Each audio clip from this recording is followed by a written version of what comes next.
Hi, Gill. It's good to see you. Congratulations on your Eco Gold Award. Thank you. So that's all right. Well, tell us what is an Eco Gold Award? Well, it's the highest award that can be given by Eco Church, which was set up by our Rocha, which is an organisation passionate about conservation and the environment. We had to do work through bronze and silver first. So how long has it taken you to get to this point? What have you had to do to achieve? It's taken over 3 years. Wow.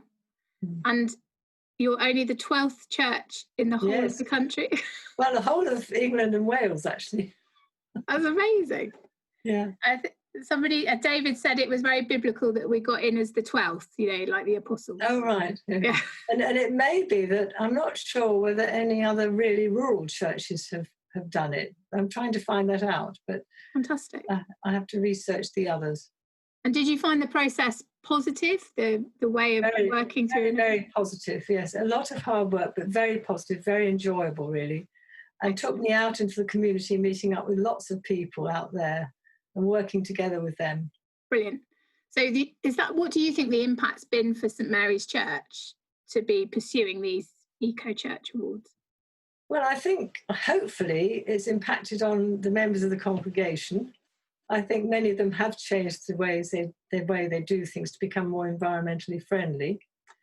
And I hope that's an ongoing thing.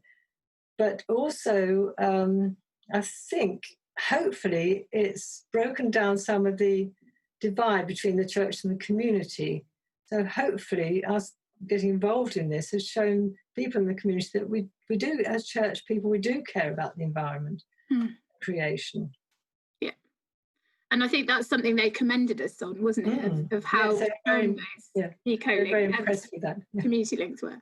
And so the parables for the gospel this week are all about the kingdom of heaven being like yeast that leavens a whole load of bread, and like a mustard seed that grows into something amazing. So how does your faith and this eco church stuff link? How do they? Well, yes, my faith has been all important. As a child growing up, God was always there for me, and he gave me a love of nature. And I grew up in the country. I was lucky to do that. And when I was much older, I was introduced to a Rocha by a friend, and went to stay in their place in Portugal. And I was so impressed by what they were doing. And the way they work as a Christian charity, but alongside all the people in the community, people in other organisations in conservation. And they have people visiting their centres who are not necessarily Christians, but they all work together. It's wonderful to see it. Anyway, I think then I found out about the Eco Church thing, and I really wanted our church to do it. So I had a sort of vision for it, really. So when David actually asked me 3 years ago, I was absolutely exhilarated and thrilled, but also a bit daunted, wondering how on earth we'd manage. Yeah. But once you get started, it wasn't difficult. Fantastic. It was easy getting to the bronze level, but worked more difficult later on.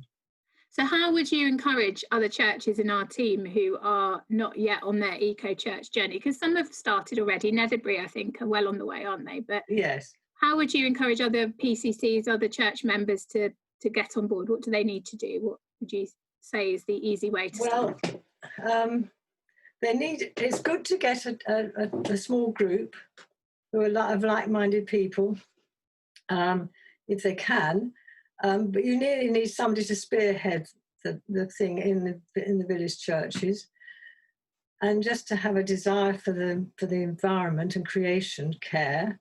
Then it's not difficult. It's very easy to get to a bronze level, and I'm sure that most of the churches will be able to get there without very much difficulty. And also, I'm hoping we can have an annual meeting when we all meet together to share ideas and to help each other and encourage each other.